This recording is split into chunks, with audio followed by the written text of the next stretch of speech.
Assalamualaikum warahmatullahi wabarakatuh. Nama saya Wulantika Yuliani, NIM 21217. Saya dari jurusan PAI semester 3. Mata kuliah Manajemen Pendidikan, dosen pengampu Ibu dosen Sito Rahmana MA. Di sini saya akan menyampaikan hasil UTS saya. Yang pertama, jelaskan secara rinci dan lengkap langkah-langkah strategis apa yang Anda lakukan dalam membuat visi, misi, tujuan, strategis, program pendidikan, dan sasaran pendidikan. Jawabannya, visi dan misi mempunyai syarat, yaitu syarat visi haruslah memiliki pandangan yang berorientasi terhadap masa yang akan datang atau masa depan yang merupakan bentuk dari ekspresi dan kreativitas. Visi dibuat tidak berdasar kondisi yang ada sekarang dan disusun berdasarkan nilai dan prinsip penghargaan pada masyarakat. Yang selanjutnya, syarat misi. Misi seharusnya berisi beberapa pernyataan yang sifatnya lebih detail dan terperinci.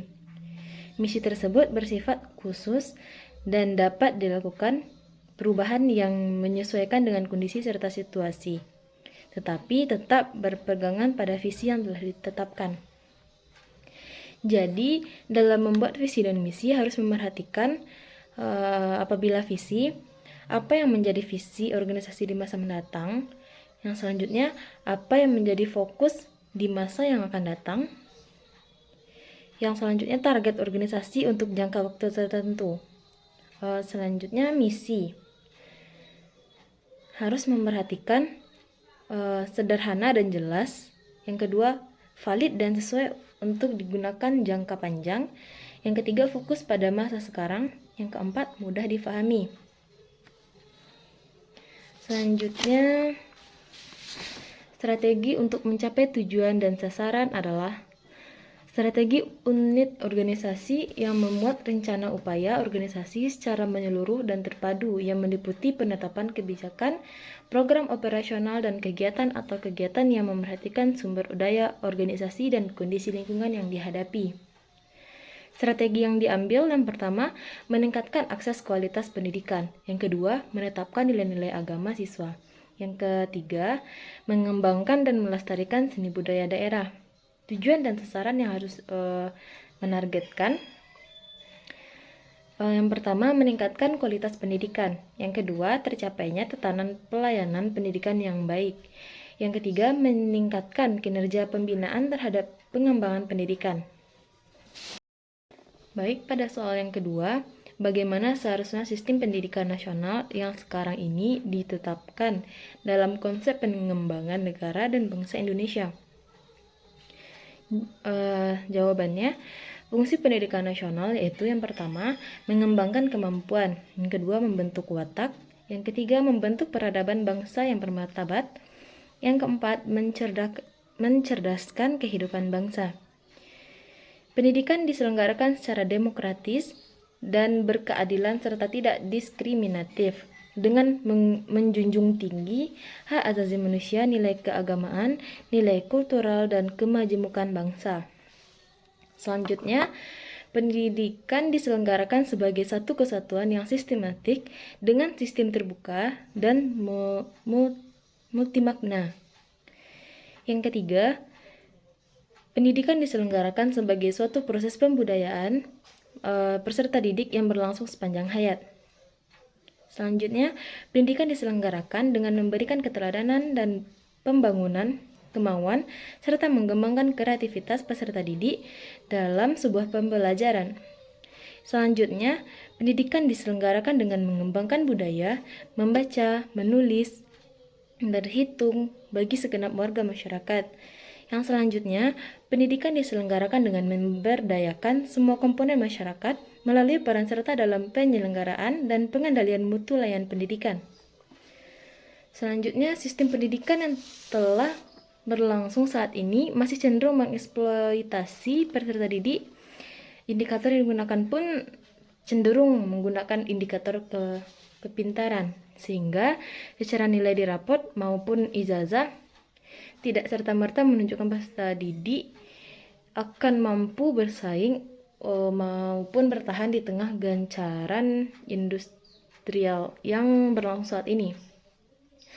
Nah, bagaimana sistem pendidikan di Indonesia menciptakan anak bangsa yang memiliki sensitivitas terhadap lingkungan yang kritis, sumber-sumber kehidupan, serta mendorong terjadinya sebuah kebersamaan dalam keadilan hak. Sistem pendidikan harus lebih ditunjukkan agar terjadi keseimbangan terhadap kesediaan sumber daya alam, serta kepentingan-kepentingan ekonomi yang tidak meninggalkan sistem sosial dan budaya yang telah dimiliki oleh bangsa Indonesia. Sistem pendidikan yang seharusnya berjalan pada dasarnya, sebuah sistem pendidikan dibuat untuk mempermudah pendidikan itu sendiri. Tapi kenyataannya sekarang sistem yang ada saat ini terkesan ada indikasi sedikit mempersulit keadaan. Indikasi itu muncul bukan hanya karena sistem pendidikan yang saat ini tidak baik, melainkan oknum-oknum yang menjadikan sistem tersebut yang kualitasnya belum merata dan sama baiknya. Jadi seharusnya sistem pendidikan di Indonesia itu sistem yang bersifat objektif dalam berbagai aspek, atau dalam hal adalah sistem pendidikan di Indonesia. Kemudian setelah sistem itu dibuat secara objektif, orang yang menjalankan sistem itu haruslah berkualitas sehingga terciptalah sebuah sistem yang berjalan dengan baik. Soal yang ketiga, bagaimanakah cara guru dalam mewujudkan kualitas pendidikan yang bermutu untuk peserta didiknya agar menjadi pribadi yang berintelektual hebat, tangguh, dan mandiri? Jawabannya, yang dilakukan para guru, yang pertama menjadi contoh bagi siswa. Guru dipandang sebagai orang tua yang lebih dewasa oleh para siswanya. Hal itu artinya siswa menilai guru sebagai contoh dalam bertindak dan berperilaku. Hal ini menuntut guru harus pandai dalam menjaga sikap dan perilaku guna memberikan contoh yang baik. Selanjutnya, menjadi apresiator, yaitu sebagai guru hendaklah tidak hanya sekedar mementingkan nilai akademis saja, tetapi juga mengapresiasi usaha siswanya sebagai pengajar atau menilai siswa dari segi akademis memang penting. Namun juga perlu diingat bahwa orang menghargai kebaikan yang dilakukan siswa juga sangat perlu. Yang ketiga, mengajarkan nilai moral pada setiap pelajar. Biasanya misalnya saat mengajar matematika, guru tidak hanya sekedar memberikan rumus dan cara pengerjaan kepada siswa, tetapi juga bisa mengajar nilai kehidupan seperti dengan mengerjakan soal matematika, kita bisa menjadi belajar untuk bersabar dan berusaha untuk memecahkan masalah atau memecahkan suatu masalah dengan mengasah logika berpikir. Dengan begitu, nantinya ketika siswa menghadapi suatu masalah dalam hidupnya, dia bisa berpikir optimis bahwa setiap masalah ada jalan keluarnya. Yang selanjutnya, bersikap jujur dan terbuka pada kesalahan. Guru juga manusia, sehingga tidak luput dari suatu kesalahan. Mesti tidak pernah berniat melakukan hal itu atau tanpa sengaja. Misalnya, guru sesuatu ketika datang terlambat, salah dalam mengoreksi jawaban siswa. Contoh, guru memberikan contoh yang baik. Guru sebaiknya mau mengakui kesalahan yang dibuatnya, sekecil apapun itu, sehingga hal itu akan teringat dalam diri siswa untuk bersikap yang sama ketika melakukan kesalahan, meski tidak sengaja. Yang selanjutnya, mengajarkan sopan santun. Hal yang sering luput diajarkan di sekolah adalah bagaimana cara bersikap sopan santun mungkin terdengar sederhana, tapi ini merupakan hal penting yang layak diajarkan kepada siswa untuk menjaga sikap dan mengetahui mana yang benar dan mana yang salah. Ada baiknya ketika ada siswa bersikap kurang baik atau kurang sopan, guru berperan untuk mengoreksi sikap tersebut. Jangan memarahi, tetapi cukup mengingatkan saja bahwa sikapnya itu kurang baik dan berikan alternatif tindakan lain yang lebih pantas digunakan. Pendekatan yang halus namun mengena.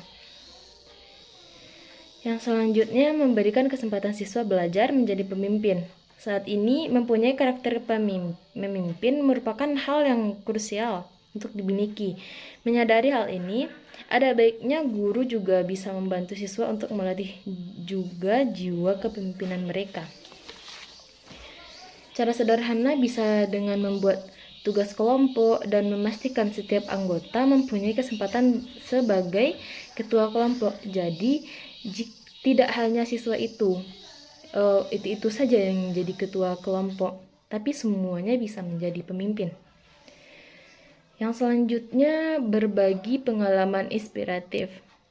Dengan berbagi pengalaman, siswa jadi terinspirasi dan dapat belajar dari pengalaman guru, sehingga mereka tidak menjadi generasi yang minder, namun generasi yang tetap melakukan kebaikan meskipun itu dinilai kecil, karena yang terpenting adalah karakter keberanian itu yang perlu ditanamkan guru pada siswanya. Ada 3 pilar utama untuk mewujudkan karakter bangsa. Yang pertama, aspek pada tataran individu. Yang kedua, aspek pada tataran masyarakat. Yang ketiga, pada aspek pada tatanan bangsa. Soal yang keempat, bagaimanakah cara pengelolaan dan peningkatan sumber daya manusia yang dipergunakan perguruan tinggi agar dapat menghasilkan generasi bangsa yang cerdas dan kompetitif serta produktif? Jawaban saya, peningkatan mutu lembaga sumber daya manusia dapat dilakukan melalui pendekatan makro dan mikro. Pendekatan makro dapat dikembangkan melalui penataan sistem, seperti adanya transparansi atau keterbukaan, pemberdayaan sumber daya dosen dan staf atau karyawan dengan keunggulan kompetitif, optimalisasi jaringan, profesionalitas, administrasi dan manajemen, penataan mutu input, proses, dan output, serta menjalin hubungan sinergis antara pemerintah, swasta, dan pemerintah. Mencari sumber-sumber termasuk pembiayaan untuk memajukan lembaga pendidikan tinggi tersebut. Selanjutnya, sedangkan pendekatan mikro dapat dilakukan melalui penataan secara internal dalam lembaga pendidikan tinggi tersebut, yaitu pada level fakultas, program studi, sampai kepada penataan lembaga penelitian, lembaga pengabdian kepada masyarakat, unit pelaksana teknis, dan hubungan kerjasama yang dibangun secara kompetitif. Untuk pengembangan lembaga pendidikan tinggi, perlu dilakukan pengembangan kelembagaan sumber daya manusia yang meliputi jumlah dan mutu dosen serta tenaga administrasi, rekonstruksi kurikulum, pengabdian masyarakat, peningkatan kualitas jumlah mahasiswa. Selain itu juga perlu direalisasikan pengembangan mutu dosen melalui program magister dan doktor, baik lokal, nasional maupun luar. Bagi dosen atau calon dosen dianggap potensial untuk berkembang. Peningkatan mutu proses pendidikan melalui peningkatan budaya akademis dapat dilakukan melalui terciptanya suasana akademis yang baik, dapat ditandai antara lain melalui penyelenggaraan pendidikan dan pengajaran secara bermutu dan terukur, tumbuhnya research university dengan baik, serta meningkatnya bentuk dan jenis pengabdian secara internal dan eksternal. Soal yang kelima, hal apa yang seharusnya dilakukan oleh pengelolaan lembaga pendidikan untuk menciptakan pendidikan yang baik dan bermutu, yang memperhatikan dan memenuhi harapan dari semua pihak yang terlibat dalam lembaga pendidikan? Jawabannya, yang pertama, implementasi kurikulum. Yang kedua, pengembangan program tahunan, program semester, dan persiapan mengajar. Selanjutnya, penggunaan metode dan media sumber belajar. Yang selanjutnya, pelaksanaan kegiatan pembelajaran. Yang selanjutnya, program perbaikan dan pengayaan. Yang selanjutnya, melaksanakan kegiatan ekstrakurikuler. Yang selanjutnya, kegiatan bimbingan dan konseling. Yang selanjutnya, penetapan muatan lokal. Soal yang keenam, carilah jurnal-jurnal terbaru terkait salah satu materi yang dibahas. Kemudian cantumkan jurnal tersebut dalam tugas saudara dan berikanlah gagasan ilmiah saudara terkait dengan jurnal tersebut. Dan kemudian dalam jurnal yang saudara pilih itu, apa yang menjadi karakteristik dari jurnal tersebut dan bagaimanakah implikasinya terhadap pelaksanaan proses pendidikan di masa yang sekarang. Di sini saya memilih jurnal tenaga kependidikan, manajemen tenaga kependidikan. Definisi manajemen berasal dari bahasa Inggris manajemen yang dikembangkan dari kata to manage yang artinya mengatur atau mengelola. Kata manage itu sendiri berasal dari Itali manegio yang diadopsi dari bahasa Latin manegiare yang berarti tangan. Dengan begitu definisi manajemen dapat dikemukakan bahwa bekerja dengan orang-orang.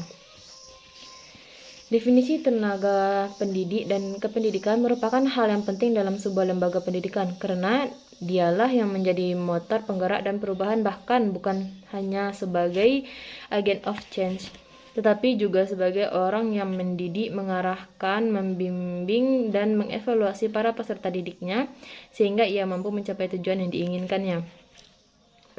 Pendidik adalah tenaga kependidikan yang berkualifikasi sebagai guru, dosen, konselor, pamong belajar, tutor, instruktur, fasilitator, dan sebutan lain yang sesuai dengan kekhususannya. Seperti berpartisipasi dalam penyelenggaraan pendidikan. Undang-Undang Nomor 20 Tahun 2003 tentang Sistem Pendidikan Nasional. Dari pengertian ini jelaslah bahwa guru merupakan seorang pendidik di tingkat sekolah dasar dan menengah yang berperan langsung dalam menjalankan tugas dan kewajibannya di sekolah. Fungsi para tenaga kependidikan secara umum yang pertama menjamin kelangsungan sebuah sistem pendidikan. Yang kedua, memantau jalannya sistem dan program yang ditargetkan dalam lembaga pendidikan. Yang ketiga, memfasilitasi para tenaga pendidik, peserta didik, atau tenaga kependidikan satu dengan yang lainnya dalam menjalani suatu aktivitas. Selanjutnya, memberikan rasa aman dan nyaman bagi seluruh orang yang terlibat dalam lingkungan pendidikan. Yang selanjutnya, yang terakhir, melayani kebutuhan peserta didik dan guru dalam melaksanakan kegiatan pendidikan. Peran tenaga kependidikan dalam suatu pendidikan tertentu, yang pertama, membantu pelaksanaan dan penyelenggaraan pendidikan di tiap-tiap satuan pendidikan. Yang selanjutnya, yang kedua, membantu merencanakan sistem tujuan dan desain pendidikan yang akan dijalankan. Yang ketiga, membantu kepala sekolah dalam menciptakan lingkungan pendidikan yang aman, nyaman, dan kondusif. Yang keempat, membantu kepala sekolah, guru, dan peserta didik mencapai tujuannya masing-masing. Yang kelima, membantu terciptanya hubungan dan komunikatif yang baik antara sekolah dengan masyarakat ataupun sekolah dengan pemerintah. Baik, sekian dari penyampaian UTS manajemen pendidikan saya. Tak lebih dan tak kurang saya mohon maaf. Assalamualaikum warahmatullahi wabarakatuh.